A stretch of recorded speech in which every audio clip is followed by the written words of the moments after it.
Howdy, and welcome back to my DIY Expedition Camper video series. I've been building out this DIY Expedition Camper all the way from the start, panel by panel, and actually cutting big holes in it as we just got through in the last video, cutting the pass-through. I'll go into a few more details on that coming up soon, and also, of course, the finishing up the cabinet framing, and then, of course, building out the big electrical system, and a lot more to come. But today, just a few tips for those of you with Cabovers.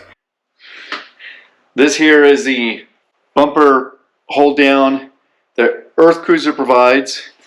This is the one that I just bought. See the thread way longer because it can go in longer. It's got a nice black epoxied trim on it. We're going to give this a try. Right now, let's see how she looks. This black epoxy should not only give it a nice new look, but also be a little bit nicer on hands on cold mornings.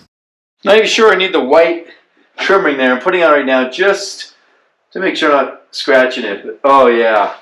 That definitely looks better, right? Tell me. Oh yeah.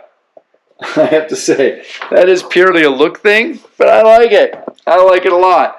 They don't have a well, I found a little creative way to make a little more space in front of the cab when the cab's tilted forward, because the bumper has to tilt forward, and then that takes up more space. It sticks out about another 2 more feet. So all I have to do is stick a little strap, pull the bumper up because it just hinges right up, and just tie it around the scrub bar here on the front, the roof rack scrub bar, and that's it. And that solves getting the bumper up and out of the way. So really easy solution. But of course I have to remember to unclip it, which I'm going to do now. There we go. Pull the clip out, lower that down, voila. There we go. So there you go. That's a good repurpose of a ski strap right there. And now that way my bumper's out of the way, or back in the way, so I can put the cab back up. Here we go. Let's try it. I have a bag over the air intake. That is something you must always do when you put these up. Make sure you cover that up. Let me show you. Yep. Got to remove this. Don't want that stuck in there. Wouldn't be terrible unless I start it up. Okay, now we can close.